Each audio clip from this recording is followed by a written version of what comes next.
Today we're going to be looking at 15 players that you can pick up for Week 15 to help you get through the fantasy playoffs, to help you set your lineups, to help you add depth to your bench, whatever you need. We're going to have it right here, but what you need to do right now is click that subscribe button. Tap it with the finger on your phone.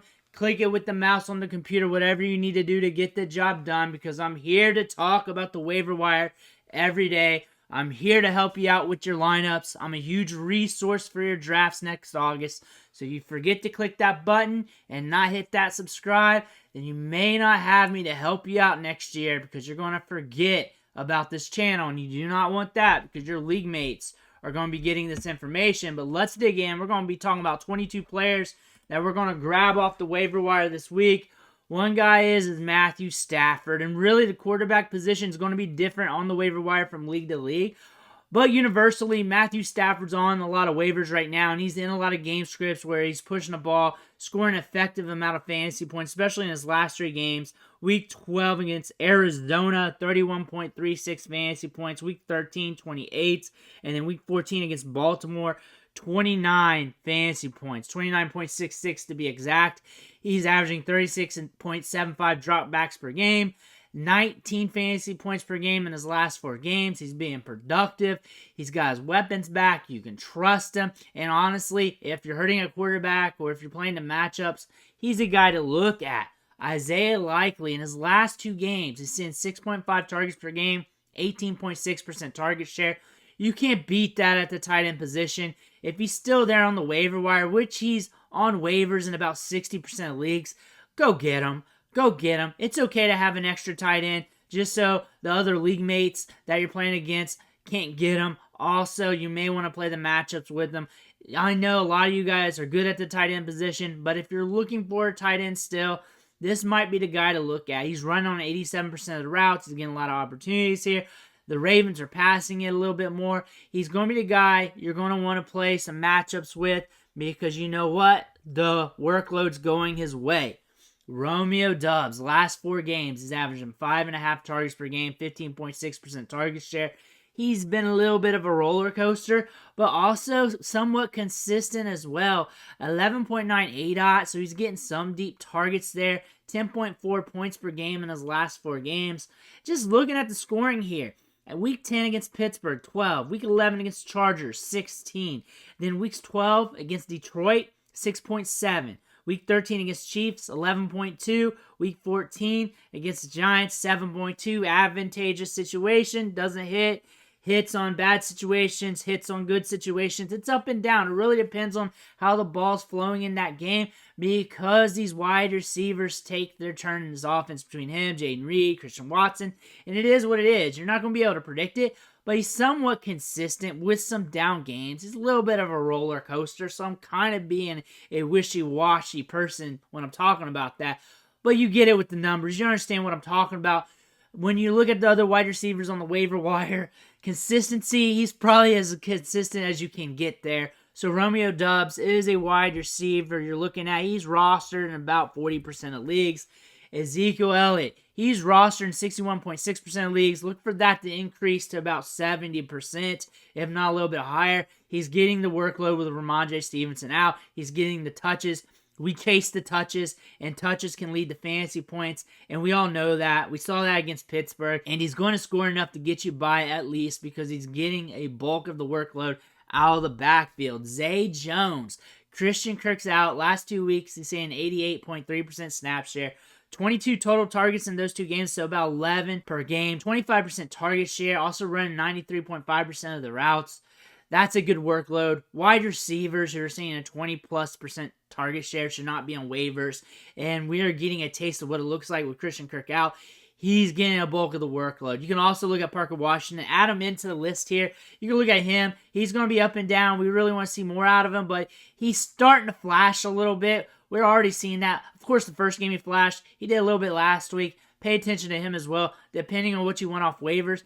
But Zay Jones, seeing a 25% target share. Gardner Minshew's in these matchups where he's scoring fantasy points, 13.3 in his last 4 games, but he's tapping in some upside here and there. You want to look at his matchup and see if it could be favorable, but he's averaging 40 dropbacks per game. He's throwing it quite a bit. Michael Pittman's been stepping up. Again, when you're looking at quarterbacks off the waiver wire, it's hit or miss, and it's from league to league. You might have some other quarterbacks that are better, or it could be worse.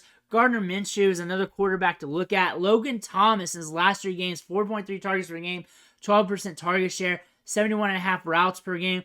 But honestly, if we get to the nitty-gritty on average at the waiver wire at the tight end spot, it's ugly now. No more Trey McBrides are hanging out. No more Isaiah Likely's are likely hanging out. You're looking at guys like Logan Thomas. He can be up and down, mostly down. But Washington gets in these game scripts where they got to throw the ball, and he does have some upside. He's a lottery ticket type tight end. Curtis Samuel, kind of the same thing, but at the wide receiver spot for the Commanders, because this is how the passing game works for the Commanders. When you look at some of these game logs, they got pass catchers this deep on the game log because so many guys are catching passes here. But Curtis Samuel is a streaky wide receiver with immense upside. Last 4 games, 6.3 targets per game, 16.7% target share. But he's only running half the routes on the route participation rate, and the ADOT is low. Capping his consistency. Capping his upside a little bit, but he can flash because he has that speed to get you the yards after the catch and get targets downfield. If you want to go YOLO with a wide receiver, Curtis Samuel's a good guy to do that with.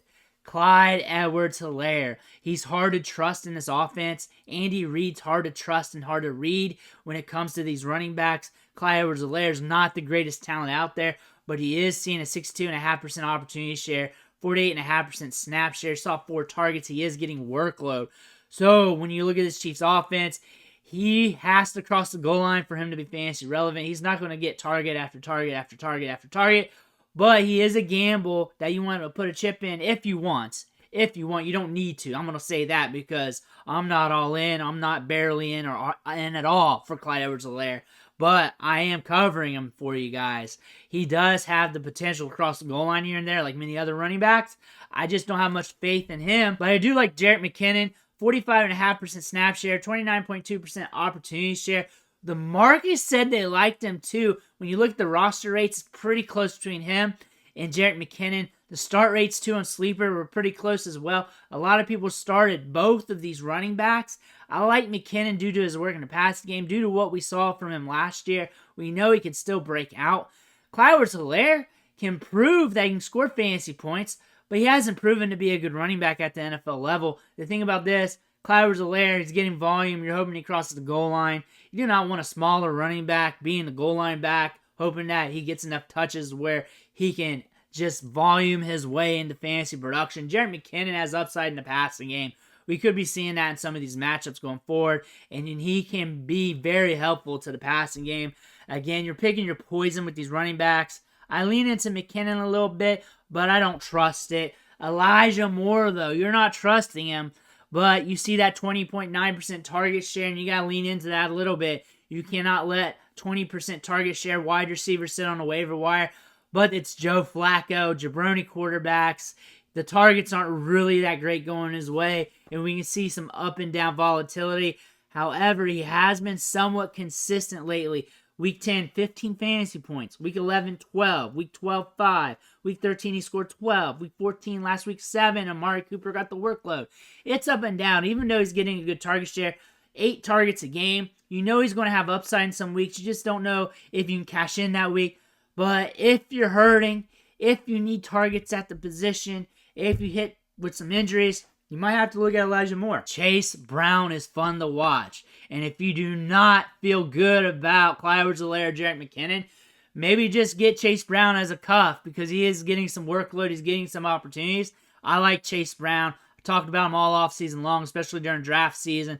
One of my gets in Dynasty in the later rounds of rookie drafts because I chase running backs, especially productive ones who are explosive, who tested well. This is a good offense for him. Mixon is getting the workload. He's out snapping him like 2-1, out touching him 2-1 still.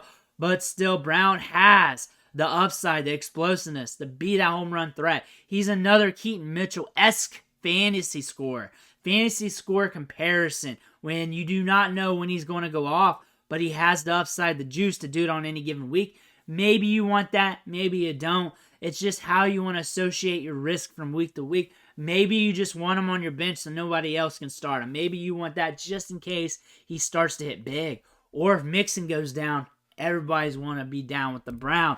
Quentin Johnston, last 4 games, 5 targets, 13% target share, 22.5 routes per game, 67.7 route participation rate. We're starting to heat up a little bit here. Last 2 games, we're in double digits PPR scoring. That's good to see. Next 3 games we're seeing, we got the Raiders.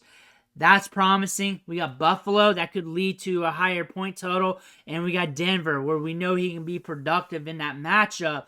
So he might score you some fantasy points down the stretch. He is showing some indicators that he can be somewhat productive.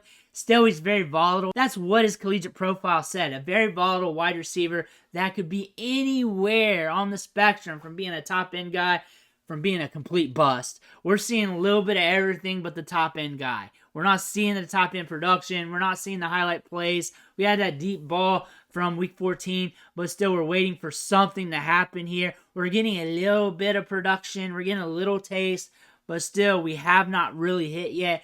That borderline wide receiver 3 production's okay. It's flashing a little bit, but we need some steak and some sizzle.